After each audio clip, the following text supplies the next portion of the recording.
মৃত্যু লগ্নে আইসা ফেরেশতা জিজ্ঞেস করবে আইনাল ইশতিগাল। ফেরেশতা রশি টান দিবে আর বলবে আইনাল ইশতিগাল, বল তোর ব্যস্ততা কোথায়? তুই না নিজেকে বড় ব্যস্ত বলতি, ব্যস্ততা কোথায় তোর? আইনাল ইশতিগাল। তারপরে একটা টান দিয়া বলবে সালাল ইশতিগাল, তোর ব্যস্ততা শেষ। বাকিয়াল ওয়াবাল, সব ঘাটি তোর সামনে। ইনকাতাতিল আজাল ওয়ানকাতাতিল আমাল, তোর বয়সও শেষ, তোর আশাও শেষ। যাহাবাতিল আমওয়াল, তোর সমস্ত অর্জন হাতছাড়া। যত বড় অর্জন হোক দুনিয়া, মরতে দেরি, হাতছাড়া হইতে দেরি হয় না। হ্যাঁ হ্যাঁ, সত্য এটাই। শুধু ওই ব্যক্তিদের ছাড়া যারা প্রস্তুতি নিয়ে গেছে, ওদের কিছু হাতছাড়া হয় না।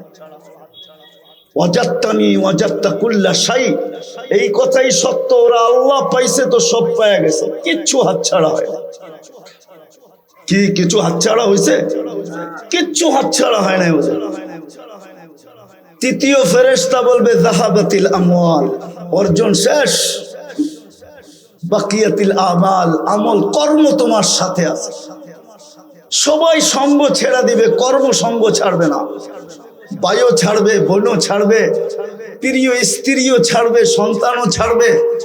সবাই সঙ্গ ছেড়ে দিবে। বন্ধু ছাড়বে, বান্ধব ছাড়বে, সামনের লোকগুলা ছাড়বে, পিছের লোকগুলা ছাড়বে, ডাইনের লোকগুলা ছাড়বে, বামের লোকগুলা ছাড়বে। সবাই সঙ্গ ছেড়ে দিবে, শুধু কর্ম সঙ্গে থাকবে। কর্ম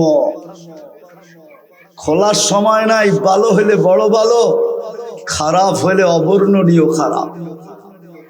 চতুর্থ একটা ঘোষণা আসবে দুনিয়ার মানুষের জন্য।